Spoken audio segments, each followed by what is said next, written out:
how the emerging world is going to be leading the global recovery or the recovery of the global economy.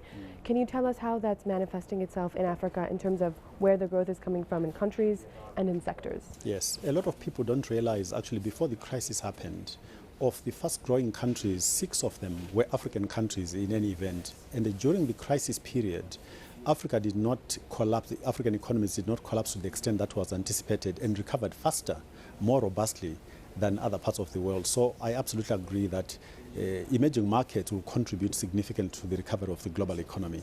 And some of the African countries that will contribute to this are countries like Ethiopia, countries like Angola. So there's quite a few African countries that have got robust growth rates, which will be factors in contributing to the global recovery. So let me ask you then, is there not a risk that with this move towards trying to converge all those different agendas, all those different policies, that if there were to be another shock, that there would be more correlation then, and the shocks would be much more immediately affecting Africa? Absolutely, depends on how you define convergence. By convergence, I do not mean that Africa simply copies what happened in the West. On the contrary, I think developed markets need to learn what it is that made emerging financial markets not follow them. So there is some lessons to be learned, but what we can say for certain is that in a globalized market, it is not possible to continue to regulate that market using desperate country-based systems. We have to create a platform that converges in that sense, but lessons learned from both sides. You're here representing the African Development Bank amongst investors from around the globe. What is the message that you are bringing to them here today about the story in Africa? What are some of the main challenges and the main opportunities that you're presenting? Yeah, so one of them is precisely this issue of what is Africa from a risk perspective, but what is Africa as an asset to the global economy? And what are the things that should be done? You know, the interventions that were done in the West in terms of dealing with the crisis.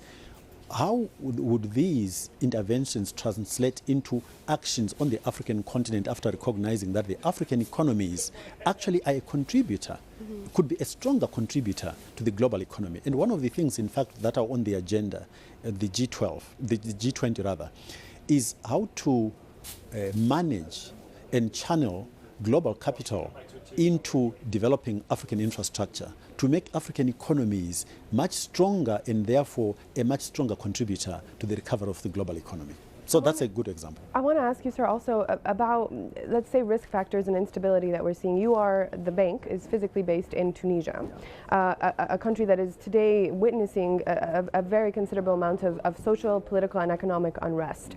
Not clear yet how that's going to play out. A number of other African countries as well. We're waiting for the final results on the referendum in the Sudan. The situation in the Ivory Coast is ongoing. New developments in Egypt. Given the degree of social unrest and just disruptions in general, how much of a risk is that for investors that you're speaking to when they look at Africa? I mean, I know that political risk is always something that they factor in, but given this, what we're seeing and sort of the degree and the speed with which things are developing, is it more acute at the moment, do you say? I wouldn't say so. And it's interesting, actually. You can look at what is happening in North Africa or in Africa as a whole as if it was different, but then I would quickly remind you, Greece is not in Africa. So we need to understand that what is on the table now is that all of us globally need to understand the concept of inclusive growth. In other words, inclusive growth, which is sustained, is the only thing that we have to tend to create stability and sustainability. It does not matter what part of the world. You see, September 11th did not happen in Africa. And the seeds of what caused it are the same as what's causing these upheavals in North Africa. So it's a global issue. And again, all of us need to find solutions together, recognizing that insecurity or these distortions in any part of the world will ripple through the rest of the global economy. So we're in it together. And we just need to, from time to time, remind ourselves that Greece and Tunis are on 2 different continents.